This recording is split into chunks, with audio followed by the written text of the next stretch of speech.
My name is Shamim Ehsani, and I'm the founder of Hiro Bar in Nairobi, Kenya. When we first conceived of Hiro, we wanted to create a space that really celebrates people and superheroes of all types. So we started thinking about what a space would look like for superheroes and where they would hang out, what they would eat, what they would drink, what music they'd listen to, and in general what the space would look and feel like.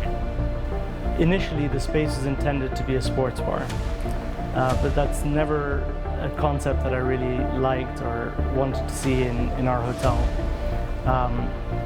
And so when this space was sort of built, it stayed empty for a long time, and we were trying to find the right concept for it. And at one point, we came up here and looked at the views that we were looking out on across Nairobi and the whole skyline and all the beautiful greenery around us. And we thought that it lends itself more to sort of a sushi and cocktail concept is what we wanted to create over here. And from that, we wanted to sort of find a space that lends itself to design and create interiors that inspire people and also celebrate the artists amongst us in Kenya.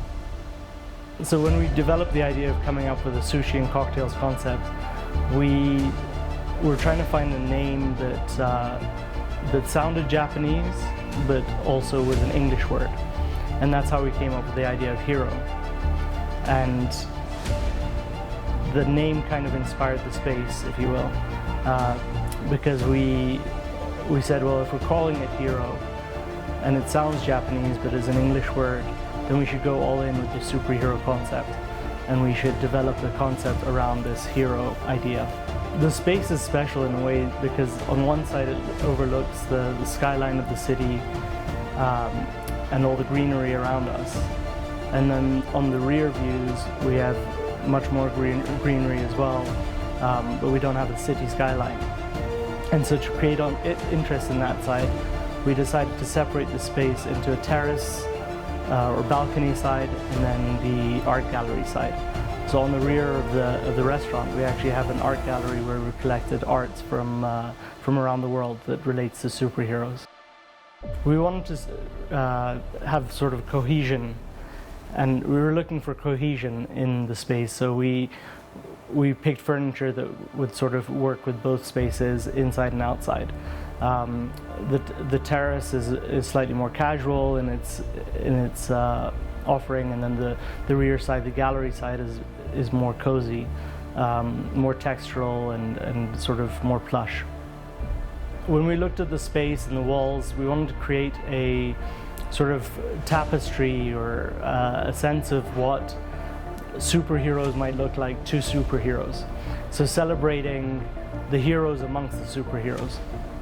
And so we created fictional characters that would sort of adorn the walls and surround the space. In Nairobi there's a sort of a street culture of matatu art, and matatus are commuter buses that run all over the city.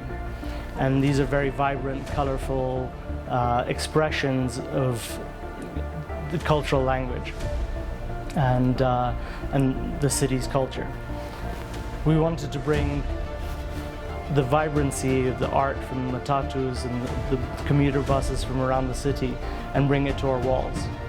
So we looked for an artist who could help us with that, whose experience was previously with matatu art. And that's how we decided to dress up the walls and create a space that is evocative and speaks to the cultural language of the city, but also lends itself to the theme of the restaurant.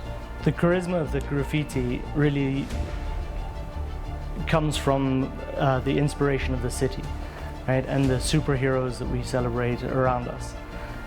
We wanted this to be a space that celebrates heroes of all types, from all different walks of life, whether it's political, activism, creatives, sports heroes. One thing we found in Kenya is that we're not great at celebrating our own achievements. And this was developed as a space to celebrate Kenyan superheroes, Kenyan heroes, and people that are experts in everything that they do. With the space and with the food and with the cocktails, what we're trying to communicate is a story about heroism and also a celebration of superheroes from all walks of life. So whether it's heroes from a political landscape or from an activism landscape or from sports, culture, creativity, we're looking at how to celebrate all different forms of heroism. And just a few of the ways that we look at it specifically here is through the culinary offering, and also through our bartenders and their expression of their talent through the drinks that they make.